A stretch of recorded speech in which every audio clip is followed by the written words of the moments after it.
Hey BNI people, or more specifically BNI Chapter Presidents. This is the video that I would call what they didn't teach you on the training course. I'm a chapter president at the moment. I've done it a couple of times in the past. This is not officially approved by BNI head office, but I hope they like it. Anyway, let's crack on with things you need to think about. Okay, the moment you walk through the door, face-to-face meetings or on Zoom, it's about energy. You bring all the energy to the room. You have to be positive. You have to excite people. It's a performance right the way from the very moment you start to the very last person leaving the meeting. All the energy comes from you. You have to stand up. BNI tell you to stand up in physical meetings. I've thought about standing up on a Zoom meeting just to keep my energy up. But at the moment, I'm doing okay sitting in a chair. But you have to work at it. You really have to work at it. Now, second point is educate and entertain. Now, most people, when they do presentations, it's either 80% funny and 20% learning, or it's the reverse. I'm the reverse, so I'm a bit more serious in my business meetings. So it's more 80% educate and a little bit of 20% entertainment. You have to decide what works for you. But think about those two concepts. Think about how you've got to bring a bit of entertainment into your meetings. Okay.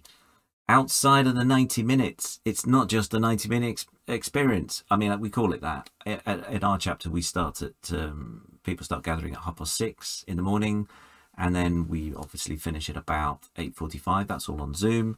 Face-to-face, it's about the same.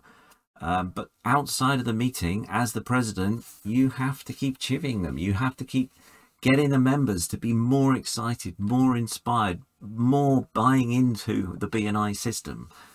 And bless them, they're not all brilliant BNI members. Some of them struggle and they need help and emotional support. But it is your job to inspire them. Okay. Now, delegation. This is an interesting one because when I first did it, it was called Chapter Director in those days. We had a much smaller chapter and it felt, especially the first time, I was pretty much organizing everything on my own, and even my people that were foisted on me were not that great. Anyway, it's changed now. It's changed in terms of your regional director will approach you and have a conversation with you and pick you, if you like, as the first person, and then you have to choose your vice president. And I think the vice president, who then chairs the membership committee, should be choosing their people for the committee, but obviously in consultation with you, because it's important that you know who's going, who's involved and whatever. But the other thing you've got to think about is you've got all those other roles. We have 14 roles in terms of social media coordinator, website planner, and education and events and all these things. You have to be picking all of them, pretty much organizing all of those. The last ones that I wanted to organize on this session were the visitor hosts. That was kind of the least crucial.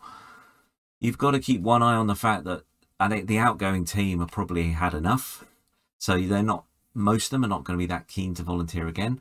And you've got to have one eye on the future. Who is going to be in the next team? Who's going to be good? Because you can't use all the good people on this particular session. So working out who's going to do what and delegating roles out to them. I had a brilliant conversation with my regional director, Laura Harron, years ago, where I was saying, there's so much work. How are we going to do all of this? And she just said, delegate. There's always someone you can give more jobs to. And she was so right. It works. It's fine. There's plenty of people who are happy to take on a small job. No problem. Okay, timing. Timing in the meetings. That is so important. It's the thing I panic about the most, because when you get up to more than 17 members who are each doing 1 minute, you've now got a timing challenge, because the official agenda, the one that came out in March of this year for Zoom meetings, gives 17 minutes for member presentations. That's it. Well, how are you going to fit 40 members into a 17-minute slot? Well, at Hammersmith, we start 15 minutes early anyway. So that gives us, what's that? Can't do the maths quickly, 32 minutes. So that's a start, but we have 40 members. So we still only give 50 seconds. And oh my goodness, the complaints when we switched once from 60 seconds to 50 seconds, people were so cross. Funnily enough, these were the same members whose presentations were rubbish. So it wasn't like it got any better or any worse for them. They just floundered around and said the wrong stuff for 50 seconds instead of 60. So timing really matters. And if you're a small chapter, if you don't even have 20 members, you still must manage their timing.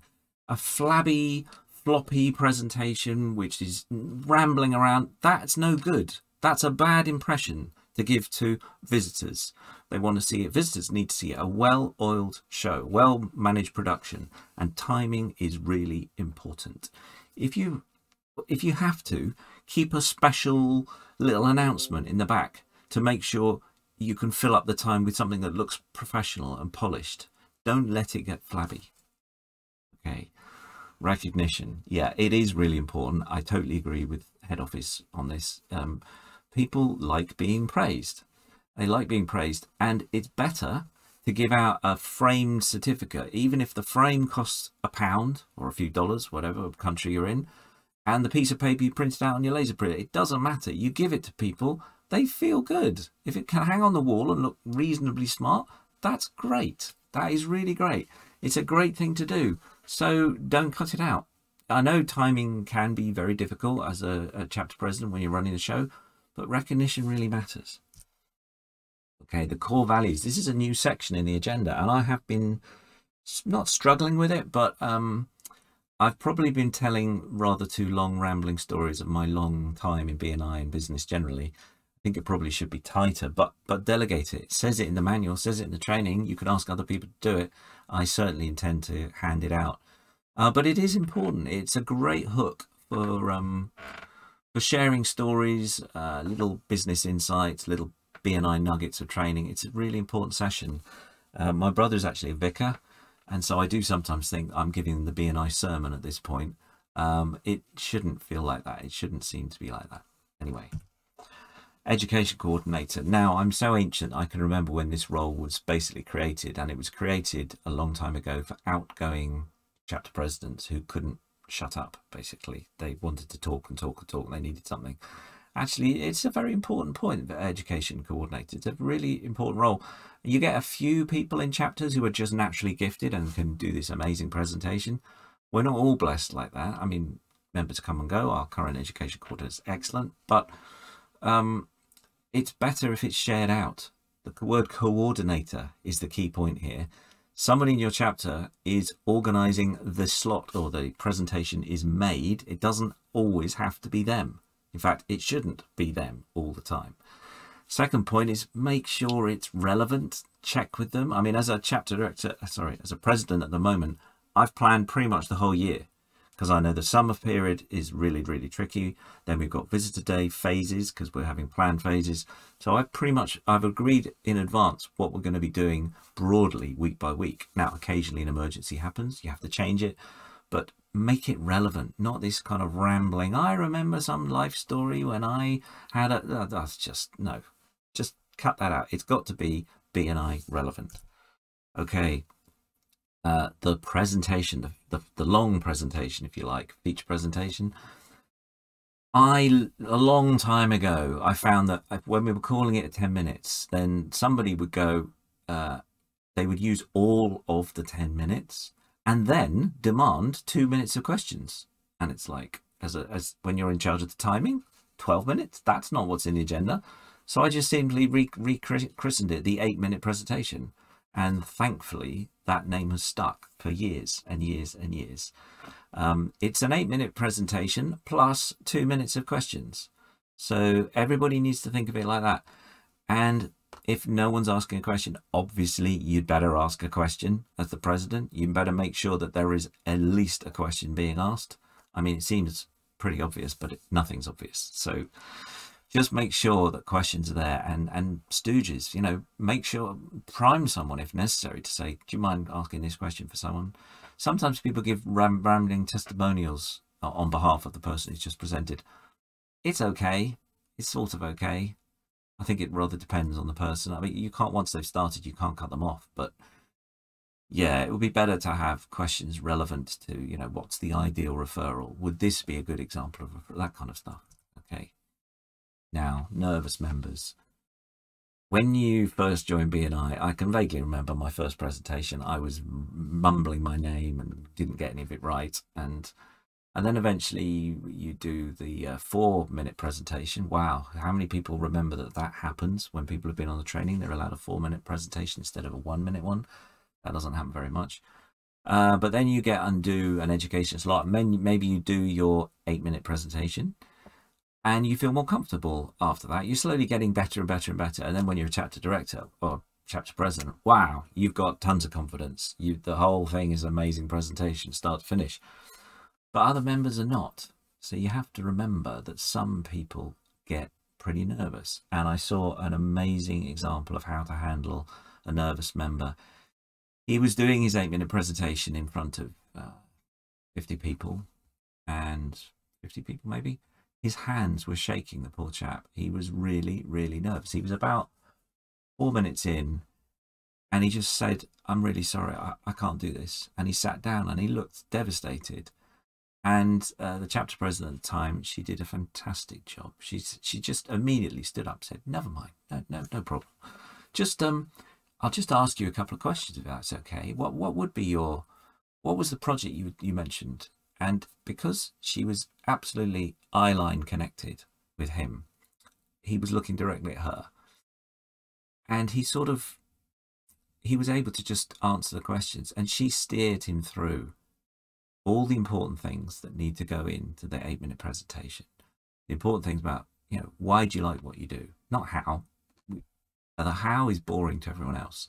Why are you inspired to do your thing? What's special about it for you?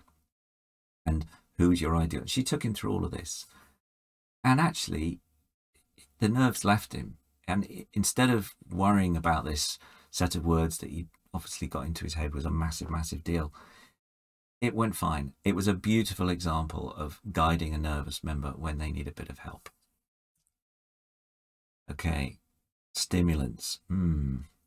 So, especially on Zoom, wow, it's hard to keep the energy going. It's hard to make members re-energize themselves because some of them are great at it, they're natural, and others it's really dull and they're reading all the time. And okay, so we're doing one tomorrow as it happens. We are going to present within power teams for each other. So you're going to be presenting for the person who normally comes just in front of you.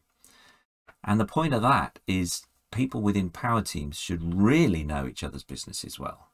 Okay, I've done it before in the past where we've had you find someone in the chapter, you do them, they do you.